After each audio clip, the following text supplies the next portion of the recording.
The only thing that we're interested in is putting money in your wallet.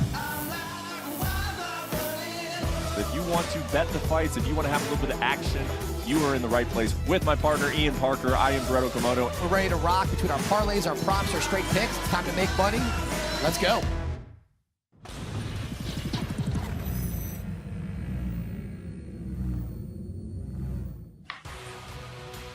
Welcome into sunny Southern California. That is the Honda Center, which has a pretty rich history, actually, in mixed martial arts. Of course, this was the building Ronda Rousey fought Liz Carmouche. It's had some heavyweight history as well. Cain Velasquez, Junior Dos Santos, their first fight took place inside this building. Tonight, it will be the host of another big heavyweight main event as Francis Ngannou looks to solidify his reign as the undisputed heavyweight champion against Ciryl Gane. Welcome in, everybody. I am Brett Okamoto, alongside with my betting partner, Ian Parker. I have spent the whole week in Anaheim. Ian joins us from Florida, not here in person. However, he joins us from Florida, and most importantly, he brings his picks and his advice, because this show is all about putting money in your wallets, which I believe we are both confident we're going to do today. Yeah, Ian? Yeah, I couldn't agree with you more, Brett. Ready to rock. We got a great slate ahead of us. Let's do it. We do. I mean, we got two great title fights in the main and co-main to talk about, but let's take a look at these early prelims first as we get into your picks and your analysis on the early prelims. Busy night here in Anaheim, California. It starts off on ESPN+. You got Kay Hansen versus Jasmine Jasudavicius. They kick off the card. 6 fights in all on the early prelims. Couple big favorites in there, but also a couple close fights. And I'm interested to get your takes on all of them. And as I mentioned, we start in the women's flyweight division. You got Kay Hansen taking on Jasmine Jasudavicius. She's 6-1 overall. She had an amateur career before that. Impressive on the Contender Series. What do you see out of these two? And ultimately, which way are we going? You know what? It's good to see Kay Hansen come back. She had a year off, really, to take care of herself. I think she's very impressive. I think where the difference is going to be is the ground game. For me, Kay Hansen gets this done. And I like her to get it done inside the distance at that plus money odds. I just think that ground game is going to be too much for her opponent. Okay. I like it was minus 210 just to pick it straight up. But inside the distance, it jumps all the way up to plus 260. So a strong pick right off the bat there from Ian. Let's move to the 115-pound strawweight division. Vanessa Demopoulos taking on Silvana Gomez-Juarez for Demopoulos. It's her second fight in the UFC. She lost her UFC debut in August to J.J. Aldrich, which was a tough matchup, I thought. Will she have more luck here against Gomez-Juarez? I think she will. I just think overall she's the better athlete. I think this line is good enough for us to play. Normally I stay away when, at this part of the division, but I think Demopoulos can get it done here. So I'm going to lean in that direction. Okay. Now moving to the lightweight division, Matt Frevola, who is in bad need of a win. He's got a little bit of bad momentum going. However, those two losses came against good opponents. Ian, Terrence McKinney, Arman Zarouki, and he takes on Genaro Valdez, Tijuana. I think it's building where if it is an early crowd, they're going to be on the side of Valdez. What do you think about this matchup? You know what? Frevola is definitely fighting for his job here. I think where the difference will be the ground game. However, my bet is going to be that it does not go the distance. Either Frevola gets knocked out by Valdez, who's got good striking, or Frevola gets his fight to the ground and submits Valdez, where Valdez has shown he struggles. So for us, doesn't go the distance at minus 162. Okay, taking the under there of the fight, seeing the final bell. Let's move to the bantamweight division. Tony Gravely taking on Simon Oliveira, two guys who came off the Contender Series. What have you seen out of these guys so far? And Gravely looking like a minus 240 favorite. What do you think of that line? You know what? I don't love the line that high. I do think Gravely should get the win here. I think he is better everywhere. He's got to be careful. Oliveira does have good power in his hands. We've seen Gravely's chin fail him before. However, if he kind of sticks to his wrestling and doesn't force the brawl, he should get it done here. For me, it's going to be over 2.5 rounds for the bet between these two, but we're going to probably take Gravely in our parlay later on as well. Okay, so we're on the under of the fight before. We're taking the over of that one. Let's go to an interesting one here. Yes, sir. Welterweight bout here between Jack Della Maddalena and Pete Rodriguez. I've been hearing some good things about Jack. I know his team is very, very excited about him. He's only 25 years old, I believe. He's shown a lot of good promise. Taking on a guy in Pete Rodriguez, who is 4-0, and none of his fights have lasted longer than 2 minutes. What have you seen out of these guys? And obviously Maddalena, the big favorite. Do you like him in this spot? Rodriguez is a good talent. I just think this might be stylistically not great in his favor. And I'm pretty high on Jack also. I think this fight, Again, I'm going to go inside the distance here, so it doesn't really matter who wins. However, between the two, I think Jack's going to win. I don't love it when these guys get one of their first couple fights in the UFC and they're that high of a favorite. We're going to find out if he should be that way. I do think he gets it done, but for me, again, inside the distance, Brett.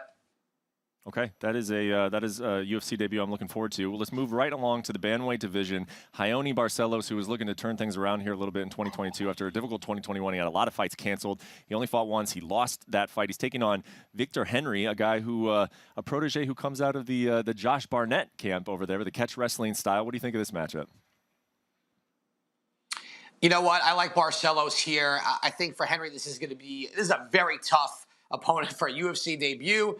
And you know what? I'm sticking to the rhythm here. I think Barcelos gets this done inside the distance at -120 to shrink those odds down from -550 all the way to there with such a heavy favorite. Can't pass that up, so we're going to go with Barcelos there.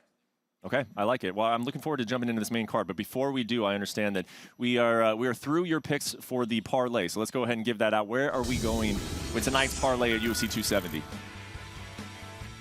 All right, we're going to roll with Barcelos, Hansen, Madalena, and Gravely. So we're going to take all four of those favorites, not really worry about how high the odds are, and at +216, rope them together into the parlay. All right, so the parlay is in. Let's take a look at the first UFC pay-per-view main card of the year. Of course, you got the big guys on top, Francis Ngannou taking on Ciryl Gane, the trilogy between Brandon Moreno, Deiveson Figueiredo, Michel Pereira. You don't want to leave your seat when that guy's fighting Cody Stamann and Said Nurmagomedov in what should be, I believe, a very competitive bantamweight fight. And the first fight on the main card, which we're going to break down right now, Michael Morales taking on Trevin Giles in the welterweight division. What do you think of this matchup, Ian? Do you like either side in this one? You know what? This is interesting for me because Giles, you would think would be a heavier favorite or even the favorite based on his tenure in the UFC. This is the third division he's fighting in. I heard the weight cut wasn't phenomenal for him. I think this is going to be interesting. If he starts off slow, he's going to run into a monster in Morales. Morales' judo is excellent. He's got really tough power in his hands. Sometimes Giles tends to fight down to the competition. If he slows down and doesn't take this young gun seriously, he's going to get flatlined. So for me, I'm leaning Morales. I don't love the play, but between the two, that's where I would go.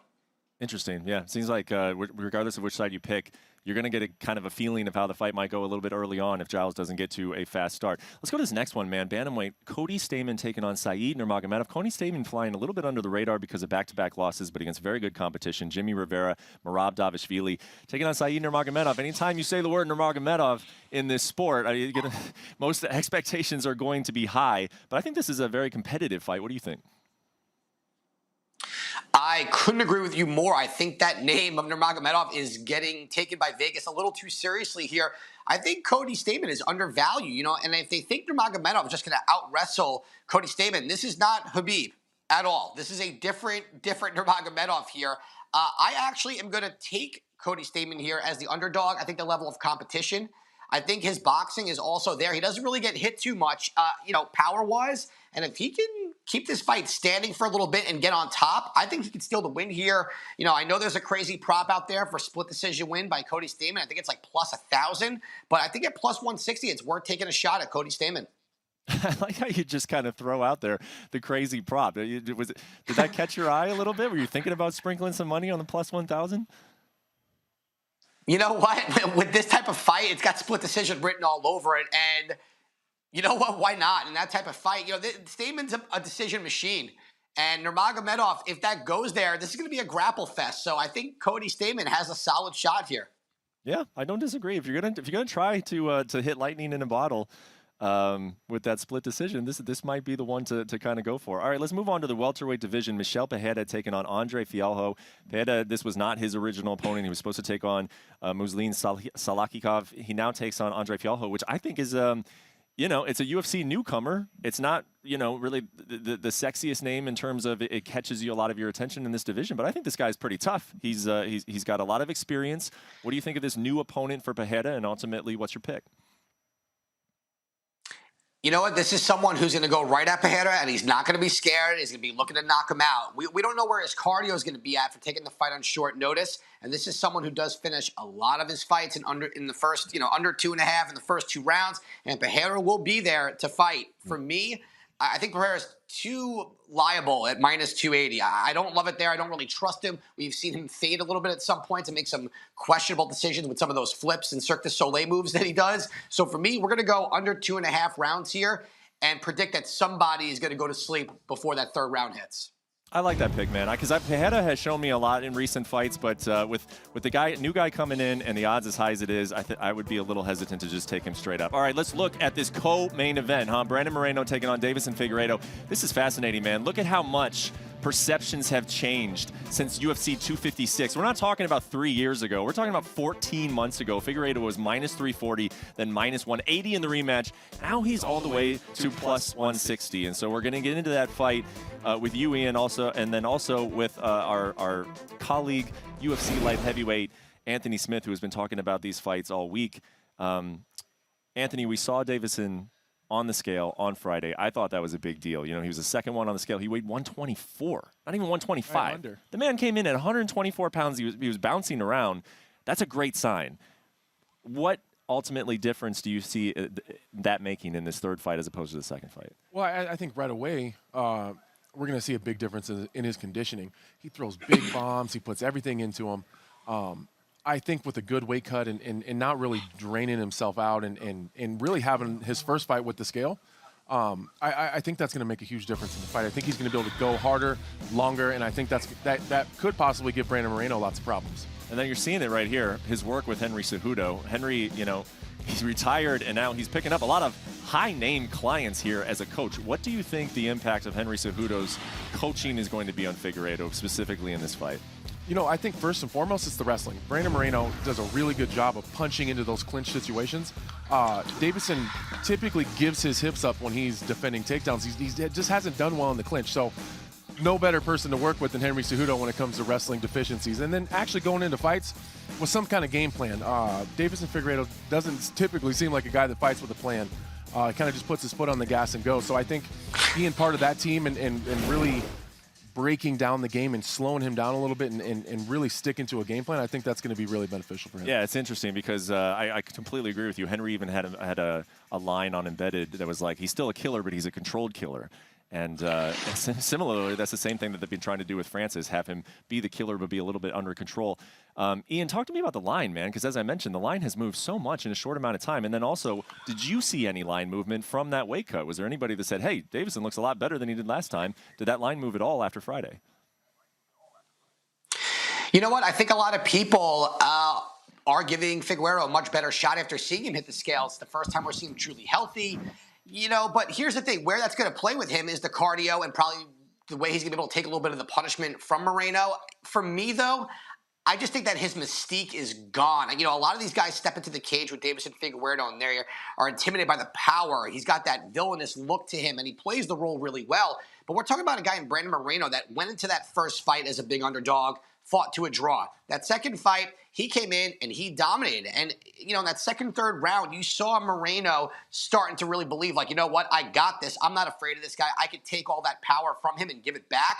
So, yes, that weight may help Figueiredo carry on during the fight. But I still think Brandon Moreno, this is his title to defend, his title to win. And I like Brandon Moreno here. Yeah, man, it's super interesting. They're telling me in my ear that actually the line went in Brandon Moreno's favor after the weigh-in, which is puzzling, but it's also, I think people are picking up on what you are picking up on, Ian, is that Brandon Moreno just seems far more in a better mental state than Deiveson does in the build-up to this fight. So sometimes when these fights are close, man, and it's hard to come up with a side, we look at the props. Did any props stick out to you on this one, Ian? You know what? If you're going to play the props on this, I like over 2.5. I like over 3.5 rounds here. If you want to get crazy and go fight goes the distance, you think this is going to be a war at plus money, I get it. You know, for me, those would be the three plays here. I don't see either one finishing the other too soon. I think they're both just know each other way too well, and they're going to be too prepared for this. And again, with the weight cut going better for Figueiredo, I think those shots from Moreno won't be as devastating to him as it did last time when that weight really did impact him. Anthony, real quick with you. I mean, you understand the psychology of a fighter. When you've seen these two kind of interact, Brandon Moreno seems very at ease. Deiveson seems angry. I don't know if that's a shtick or not. Do you make anything of the psychology between these two? No, I don't think so. I think a little bit of Triple C's rubbing off on Deiveson a little bit. I think he's trying to hype the fight, and Brandon is making it very clear that it's not bothering him at all. and he's ready to fight when it comes to fight time. But he's not gonna. I don't think he's not gonna get under Brandon Moreno's skin. He's not gonna shake him. I really don't put too much weight into that. Okay, well, it's going to be a terrific fight. It's easy to forget that because of the way the second one went, how good Brandon Moreno looked. But that first one, man, don't forget, that was a Fight of the Year contender back in 2020. So very much looking forward to that co-main event. Guys, I think I'm ready to move on to the main event, Francis Ngannou versus Ciryl Gane. It is a huge way to start off the 2022 schedule. Francis Ngannou, he is the champion. He is the one who is defending his title, but he comes in as the underdog. I want to start with you, Anthony. That advantage of familiarity, the fact that these two guys have spent some time in the gym, which is that a bigger deal for? Yeah, I think that's a bigger deal for Ciryl Gane. I do. Francis has this boogeyman mystique about him where everyone knows he's powerful, but you just don't quite know for real until you're in there with him. Ciryl Gane's already been in there with him. Maybe he hasn't taken one of those 100% shots in training, but he has an idea. And the monster that you know is the monster that you know. There's no questions. He knows how fast he is. He knows how hard he hits. He knows where Francis likes to go. There's absolutely no secrets between these two guys. Have they added skills? 100%. They've definitely added to their game, but the bones are there, and they know each other. Well, you saw in that graphic that Ngannou has been an underdog 3 times in his UFC career. He has put them away in violent fashion every single time he's been an underdog. One more thing for you, Anthony, quickly before we go back to Ian. What do you expect out of Francis in this fight? Because I think, we've all been talking this whole week about how Ciryl's the more technical guy. He's the more technical guy, and that means that, Francis is going to have to get in there and land that big shot. But if he goes in, wildly, then he's going to lead himself right into what we've been talking about, that Ciryl is technical and will catch him coming in. What do you think is the strategy of Francis Ngannou in this fight? If I'm his team, he has got to slowly take distance away. He's got to cut off the octagon. He can't go crazy and blitz and throw all these wild bombs that we've seen him do in the past. In the Stipe Miocic fight, he was a little more reserved. He backed off just a little bit. He turned down the aggression just a little bit. And I think that's going to make him even more dangerous. He has to do that with Ciryl Gane. Ciryl Gane will just run him onto hard shots over and over and over again if he's too aggressive. Ian, obviously you've been tracking this matchup and the line movement of it. What have you seen of it? Has there been anything that surprised you of it? What do you make of what gamblers are doing with this betting line?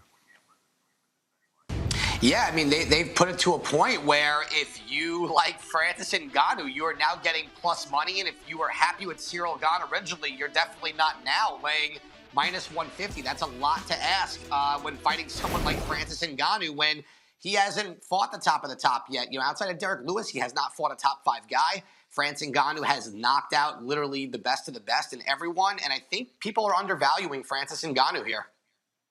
Anthony, when you watched Ciryl Gane, so far in his UFC career, he's been favored in each of his 7 fights. Obviously, expectations have always been high on him. If he's ever come short of meeting expectations, it's just because the fight goes the full distance and people say, hey, you should have put that guy away. But it's hard to hit. I mean, what has stood out to you the most? And do you think that he's just a terrible matchup for Francis, or are you looking at this guy like, man, he could hold onto this belt for a while? Oh, well, first of all, I think he could hold on to this belt for a very, very long time. What stands out to me is his discipline. We can talk about the movement. We can talk about his defensive responsibility all we want.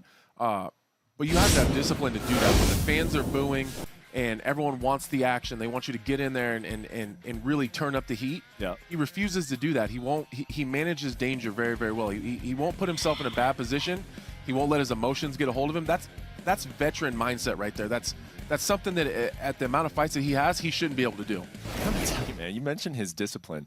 Can you talk about what it would feel like? What do you think it feels like to be in the octagon with Francis and to see that blitz coming and to know that maybe that's what you want him to do because you can catch him? Right. But when that happens and that guy's coming at you, what is it? Is it difficult? Is it just something that concern goes away through camp because you've trained it so much? I mean, can you talk about just the physical act of Francis coming forward and he catches guys? I think they make mistakes because they see him coming like that. Well, and to be fair, Ciryl Gane needs Francis to do that. A Francis Ngannou that just sits back and hangs out, that's a tough guy to beat. One that's got discipline himself, it's a really tough guy to fight. I think that they've probably trained this over and over and over, and he's expecting Francis to explode. And to be clear, he's going to do everything possible to make Francis explode. So, that's a really fascinating point. I think that gets missed. Like, that's a terrifying man coming across the octagon at you. Absolutely, man. Ian, we went through the props on the co-main event. What props are sticking out to you in the main?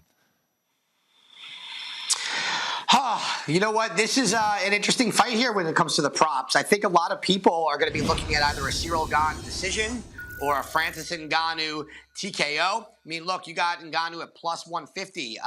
If you want to get real silly and do decision, Ngannou plus 1,000, to me, that's hilarious. I don't see that one happening. For Gane plus 225, you know what? And, I mean, look at those over 2.5 rounds. I find that interesting only because a lot of people are talking about the feeling out process, how Ciryl Gane, to Anthony's point, won't rush in. He's got no ego. He doesn't feel oppressed the heat. So, you know what? We may not really see a whole lot of that. And if he doesn't get Ngannou to bull rush in, that first round might be a little slow, a little feeling out. We may not see some bombs thrown until the second or third round if it gets there. Yeah, I could definitely see that. I could definitely see a feeling out process in this fight. Well, we talked about the fight. Anthony, who ultimately are you picking in the main event? So I sat here and told you all the reasons that Ciryl Gane should win this fight, and I'm still picking Francis Ngannou. 25 minutes is a lifetime to have to not get punched in the face by Francis Ngannou. That's a very, very long time. Ciryl Gane does get hit, not often, usually not clean. Francis doesn't need to do it often, and he doesn't need to hit you clean. And I think he has the experience at a very high level. He's been in title fights before. He's had to rebuild himself back up. Ciryl is going to be a champion for a long time, in my opinion. At some point in time, I just don't think it happens tonight. Yeah, it sounds rudimentary to say, well, the guy that hits really hard is the guy that's going to win. But that's what we've all been saying this week. Ciryl Gane has a lot of technical advantages, but Francis's power is just a game changer. What about you, Ian? Are you taking Francis Ngannou to hang on to his belt, or like Ciryl Gane to move from interim champion to undisputed champion? I'm with Anthony here. I'm going with Francis Ngannou, especially at the plus money dog odds. Look, if you got to look at the evolution of Francis Ngannou. This guy was knocking people out with arm strikes, with limited skill set, just power and size. Look at the Rosenstrike fight. He bull rushed in, reckless abandon. He took a shot, landed the power one, and Rosenstrike went to sleep. Okay, we all know what he can do. But the fight against Stipe Miocic, and Anthony made a great point here, he kept his feet set. He took an elbow. He reset. He didn't just rush in. He just made the proper adjustments, being poised, more methodical. That's a very scary Francis. To me, that means we have not seen Francis hit his potential yet, which is even scarier. Ciryl Gane will be a champion someday. He is like the unicorn of the division. We don't see too many heavyweights bounce around like that, taking angles, not forcing the issue, and just wanting to throw bombs and get the knockout. However, Francis's power can literally eliminate any mistake he may make throughout the fight. I don't think he's going to rush in. I think his coach, Eric Nissick, and that team in Extreme Couture has him as a very controlled, chaotic killer, to what you said earlier, Brett. So for me, I'm going with the experience and the seasoning of Francis Ngannou. Yeah, I think it's a very good point. One thing you said in there, Ian, that I don't think we've seen the full Francis potential. And I think also, because he finishes his fight so fast, we haven't even seen how good of a fighter he truly is. And I think that he will get tested in this fight.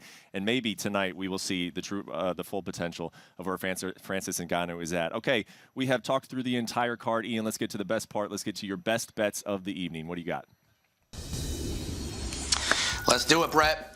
All right, we're going to start off. We're going to go with Francis Ngannou at plus 125. Jack Maddalena to win inside the distance. Barcelos to also win inside the distance at minus 120. Get that 550 down there. And for Voa Valdez to not go the distance either at minus 162.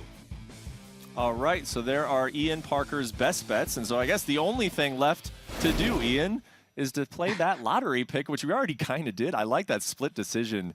Just a little sprinkle on the split decision. We don't do that very often on the show. Let's have a little fun with the split decision. But your best bets lottery pick, what do we got tonight? Anthony, buckle up for this number. We're going to do all my picks, plus we're going to go over 2.5 rounds with Moreno and Figueiredo. And I think this is going to get you like a plus $86,000 payout. So if you tune into the show, watch it back, memorize all these picks, plus the over 2.5, you hit that, you will be a very happy person at the end of the night. Anthony, you put $100 on Ian's lotto pick. You can leave tonight with a new Range Rover. How does it feel? What do you think? I think we should do that. Yeah? I think we should absolutely do that. I could definitely use a Range Rover. It's worth $100, man. Yeah. What color are you going with? Black. Black Range Rover? Classy. All right. Well, final thoughts, Anthony. It's a big main event. Obviously, it's a big co-main event. What are you most excited to look for tonight? What do you think is going to happen? I hate to just be that guy, but it's the main event. I'm so fascinated because I truly don't know what's going to happen. I think I have a pretty good idea. I know where Cyryl's good. I know where Francis maybe has some holes, but it's all different. Fighting is not that black and white. So when they're in there, who knows what's going to happen? And I love that intrigue. I love the questions. Can Ciryl Gane take a Francis Ngannou punch? Up to this point, we haven't seen anyone been able to do it. So that part alone is interesting to me. I love it too, man. I think it's so fascinating when you got a fight where both guys know exactly what they need to do to win, so then it just becomes down to execution. You know, there aren't that many different ways this fight can go. I think we all know it's going to go down one or two paths. So who is going to execute tonight at UFC 270? Ian, we're going to let you go here in a second. But you got anything else? What are you most looking forward to tonight? You know what? Look, I'm looking forward to the co-main event. I would like to see Brandon Moreno pull this off and really start his journey as the champion. But more importantly, to Anthony, I mean, this heavyweight fight is really so intriguing. I think if Francis Ngannou wants to be the megastar, he wants that Tyson Fury boxing fight, he wants this Conor McGregor money, he has to go in there and he has to knock Ciryl Gane into the shadow realm. He has to go in there and prove he's a megastar. In order to do that, he goes and does it tonight by knockout. And then from there, all the leverage is on his side. That was a nice answer, but the correct answer was you were most looking forward to cashing in your lotto pick that pays plus 86,000. Oh, well, come on. I thought that was obvious. I mean, listen, we're definitely going to hit that. That's a lock, so it doesn't even matter. Well, it's a heck of a way to start off 2022, man. UFC 270, the prelims again start on ESPN Plus at 7 p.m. Eastern, and then we roll into the main card at 10 p.m. Eastern. Francis Ngannou, Ciryl Gane, Brandon Moreno, Deiveson Figueiredo. It's going to be a heck of a night for Anthony, for Ian, for myself. Good luck on those bets and enjoy the fights. We'll see you in a couple weeks with another UFC Best Bets. Take care.